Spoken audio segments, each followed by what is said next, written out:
Hey everybody, Dirili here. Thank you so much for joining me for another episode of Dangerous Relationship. We are on Taiga Saeba's route, on Chapter 8, Confession in the Rain. Usually things are happy by this point, but nope, we still got some turmoil in his route. But he's a more complicated character than a lot of the characters in these games. Come on, let's put Akira in his place and you, Taiga, make up your mind about how things are going here. You can just sit back, relax, and let me read you a story. Confession in the Rain.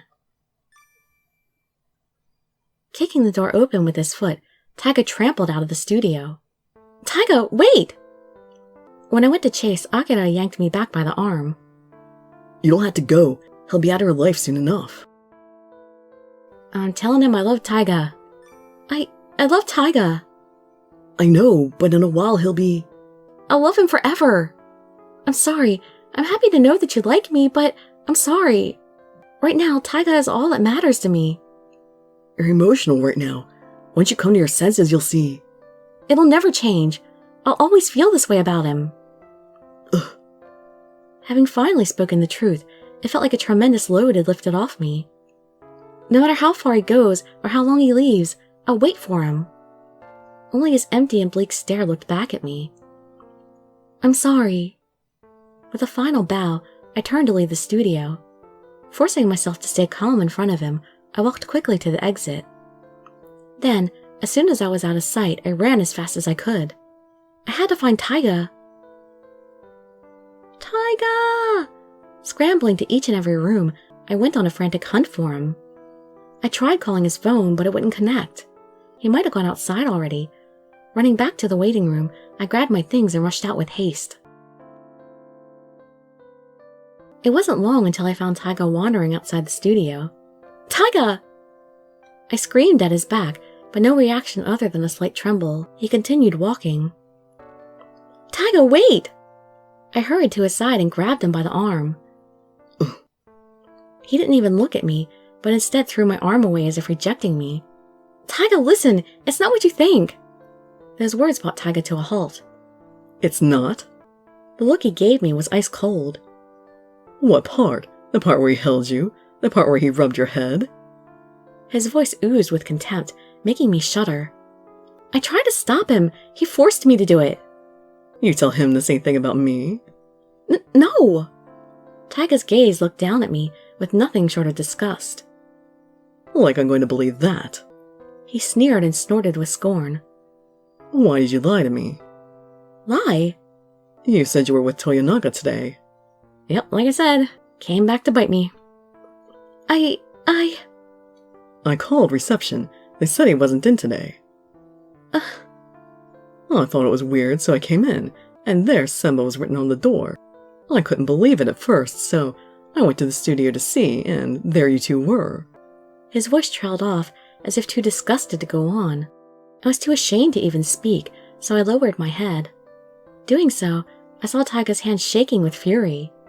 Taiga, listen to me. Why were you with Akira? Did you lie because you were doing things you didn't want me to know about? I lied because I knew you would be mad if you found out. Well, I'd be mad if I found out you lied to me. Don't you ever come near me again. He turned away with loathing and stormed off.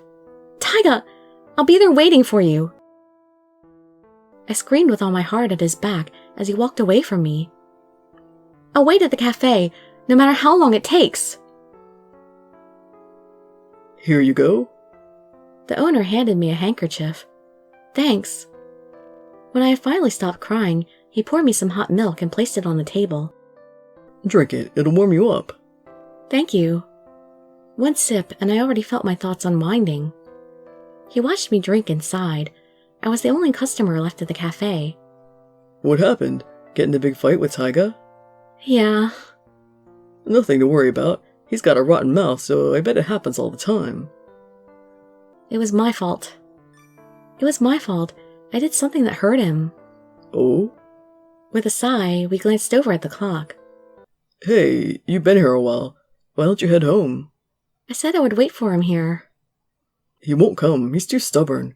He's no good when he gets like that. I know. I see. Well, you can always meet him again another day. I told him I'd be here today. You're pretty stubborn yourself. He muttered while chuckling to himself. You two are alike. Hmm? It'll be alright, I can tell. I practically raised the boy. So just head home now, okay? Just a little longer. With a bitter smile, he leaned on the window and looked up at the dreary sky. I hear it's going to rain soon. You should get home before it starts pouring. I shook my head at him, and his troubled smile came back at me. I'll be closing soon. He was probably saying that just to get me home safe and sound. You should go. You've got work tomorrow, right? Yeah. At this point, it felt rude to do anything but nod my head. Make sure you message him and let him know you went home. He said kindly while locking the door behind him. Okay. I replied, but only to comfort him. Am I gonna wait outside? The truth is, Taiga's phone must be shut off because my calls weren't going through. In that case, he would never check his messages. I'm heading that way. Let's hope we both get home without getting soaked. Yeah. I parted with a gentle smile and started walking home. Or so I had him believe.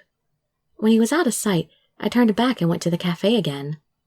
Taking a seat at the stairs to the door, I waited. I had to wait until the very last moment. My surroundings quickly became dark and quiet, and the bitter cold wind chilled my cheeks. It's so cold. Even so, I had to wait. It would be the worst thing I could do to not be here if he came. He would say I knew it and leave with a lonely face. I waited and waited for who knows how long. Raindrops began to spatter all around me.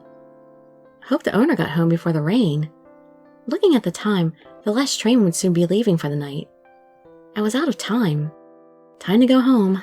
Finally regaining my senses, I muttered to myself and stood up. I tried to shake the cold rain off me, but as more poured on, my efforts were futile. And then... meow! The cries of a cat reached my ears. A black cat was hissing at 3 cats together in a group. Hiss! The 3 cats jumped and scampered away in a group. Meanwhile, the black cat sadly watched them leave as if it had made a mistake. It reminded me so much of Taiga. Taiga. I called the cat and reached my hand out for it. Did I just suddenly name the cat Taiga? After an initial fright, it slowly meandered my way. Picking it up in my arms, the cat shivered, soaking and cold. Sniff. I had sworn not to cry anymore, but once again tears flowed down my cheeks. This misunderstanding was my fault alone. As if finally finding a home, the black cat nuzzled its head in my hands. It meowed, and its tiny warm tongue licked the tears running down my face. I was so stupid for lying to Taiga. Why hadn't I just rejected Akira more firmly? As I regretted all those decisions, Taiga's face came to mind. His face was troubled, haughty, and as usual in a bad mood. He asked, "Do you love me?" with a lonely and concerned look on his face. Despite his bad mouth, he was always straightforward and honest with me. Ugh. The cat licked away, but my tears came pouring out like a waterfall. As if distraught at not being able to stop them, the cat let out a little meow. And then... Who sits around meowing with cats? Christ. My head flung up to see a worried and concerned face staring down at me. It was Taiga. Who the hell waits outside when it's like this? His face scrunched up with distress as all his clothes dripped with rain. Taiga, I waited for you. My voice cracked and creaked through sobs. I thought you would never come. Well, I did, so you can stop crying now. Why didn't you bring an umbrella? With a shake of his head, he grabbed my arm and pulled me up. The cat slipped out of my arms and landed on the ground. Sorry, pal, she's mine.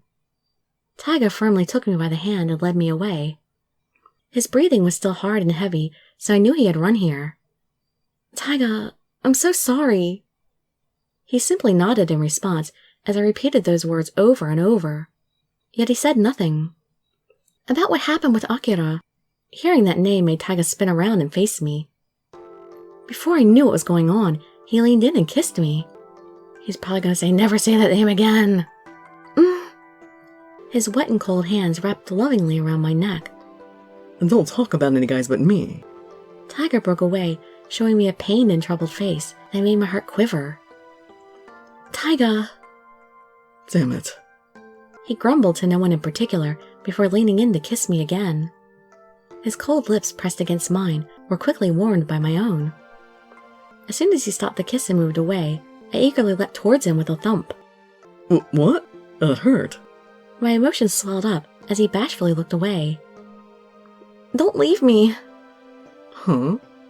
It wasn't right for me to be so selfish. Still, some part deep inside my soul made me say it. Don't go! Don't leave for another country! My mind caught up a second later, and I realized I shouldn't have said it.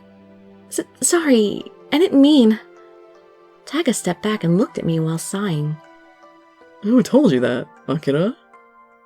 When I nodded, he clicked his tongue with frustration. My heart trembled with agony, because for him to do that meant it was true. Wish him good luck, I'm gonna be a good sport. No, darn it, I tried to click on the thing, but oh well. If he was leaving, I should wish him well. I hope you do really well over there. Good. Wait a damn minute. I jumped back with fright when he suddenly shouted. Why do you believe him without even talking to me? Is it not true?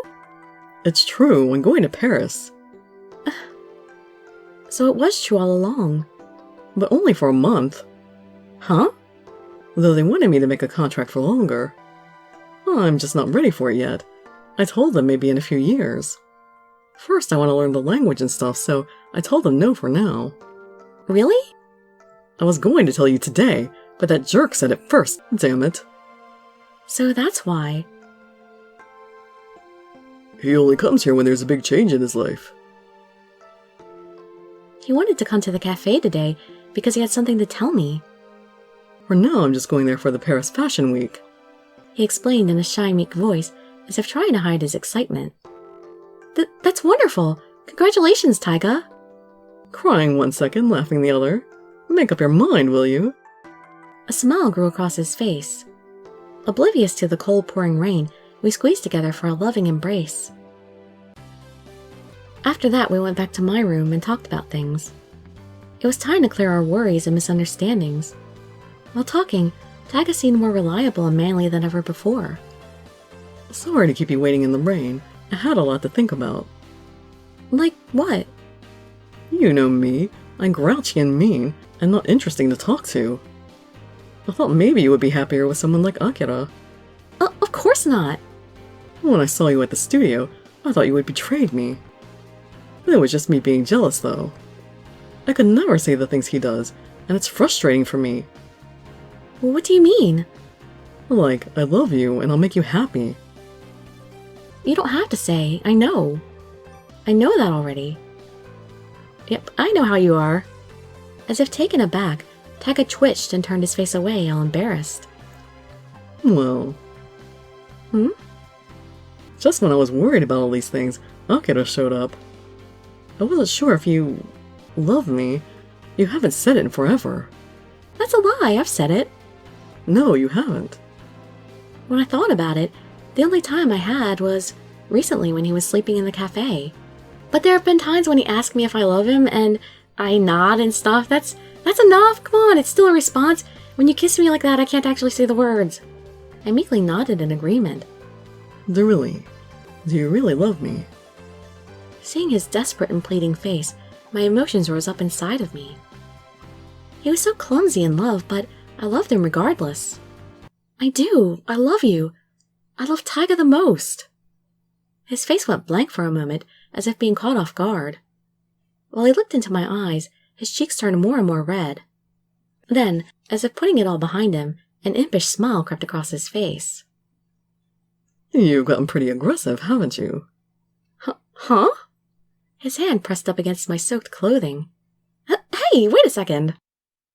No can do. With a devilish grin, he picked me up in his arms and carried me to the bed. You're gonna get my bed wet! Tossing my wet clothes off to the side, his warm skin pressed on me as he crawled on top. I closed my eyes and soaked in the soothing warmth of his skin directly on mine. I love you. You're all mine. Blinking open my eyes, his bright red face was right there in front of me. I reached my hands around it and cradled his head in my chest. I love you too, Taiga. His blushing face rose up and stole a kiss from my lips.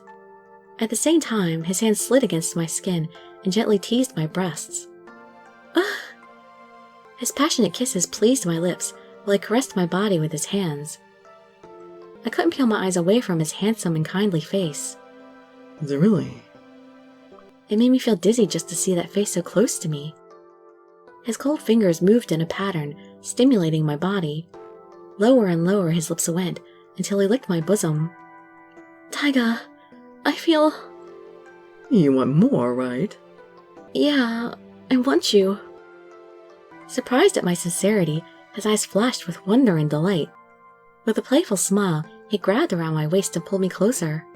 I'll give you what you want then. Ah! My voice moaned uncontrollably at his attack.